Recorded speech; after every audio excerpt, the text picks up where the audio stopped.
ಪಾರ್ವತಾಂಬಾ ಜಾತ್ರಾ ಸಮಿತಿ ಸದಸ್ಯ ಮಹೇಶ್ ಮಾತನಾಡಿ, ಚಾಮರಾಜನಗರ ಜಿಲ್ಲೆಯ ಗುಂಡ್ಲುಪೇಟೆ ತಾಲೂಕಿನ ಹಾಸಗೋಲಿ ಗ್ರಾಮದಲ್ಲಿ ಸುಮಾರು 2 ಕೋಟಿಗೂ ಹೆಚ್ಚಿನ ವೆಚ್ಚದಲ್ಲಿ ಸ್ವರ್ಣಕಲ್ಲಿನ ಪಾರ್ವತಾಂಬೆ ಅಮ್ಮನವರ ದೇವಾಲಯ ನಿರ್ಮಾಣವಾಗಿದೆ.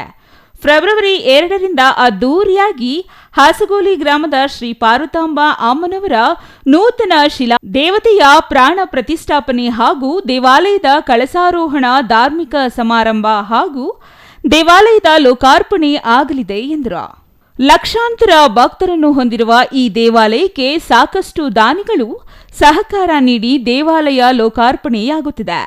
ಲಕ್ಷಾಂತರ ಭಕ್ತರಿಗೆ ಬೆಳಗ್ಗೆ ಪ್ರಸಾದ, ಮಧ್ಯಾಹ್ನ ಅನ್ನಸಂತರ್ಪಣೆ ಏರ್ಪಡಿಸಿದ್ದು ಎಲ್ಲರೂ ಭಾಗಿಯಾಗಿ ಕಾರ್ಯಕ್ರಮ ಯಶಸ್ವಿಗೊಳಿಸಬೇಕೆಂದು ಹೇಳಿದರು.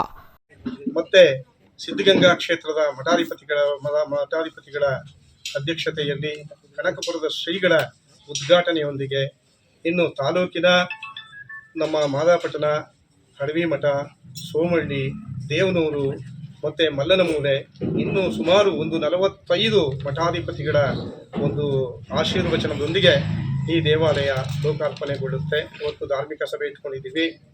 ಲಕ್ಷಾಂತರ ಜನಕ್ಕೆ ಒಂದು ಪ್ರಸಾದ ವ್ಯವಸ್ಥೆ ಮಾಡ್ಕೊಂಡಿದ್ದೀವಿ.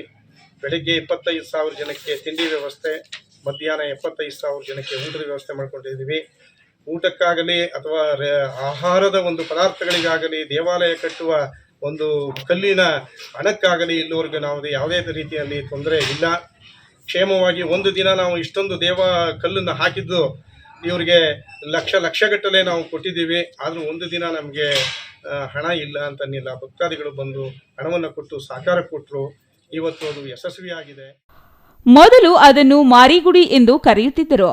ಅದನ್ನು 1965ರಲ್ಲಿ ಸೋಮಹಳ್ಳಿ ಲಿಂಗೈಕ್ಯ ಸಿದ್ದಮಲ್ಲಿಕಾರ್ಜುನ ಸ್ವಾಮಿಗಳು ಆ ಸ್ಥಳದಲ್ಲಿ ಜಾತ್ರೆ ಮಾಡುವುದನ್ನು ನೋಡಿ ಇದು ಮಾರಿಗುಡಿ ಅಲ್ಲ, ಮಹಾ ಪಾರ್ವತಾಂಬೆ ಎಂದು ಲಿಂಗಧಾರಣೆ ಮಾಡುತ್ತಾರೆ.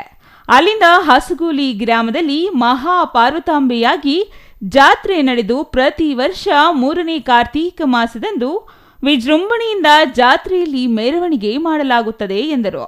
ಏರಸವಾಡಿ ಸಿದ್ದಪ್ಪಾಜಿ, ಸಿಟಿವಿ ನ್ಯೂಸ್, ಚಾಮರಾಜನಗರ.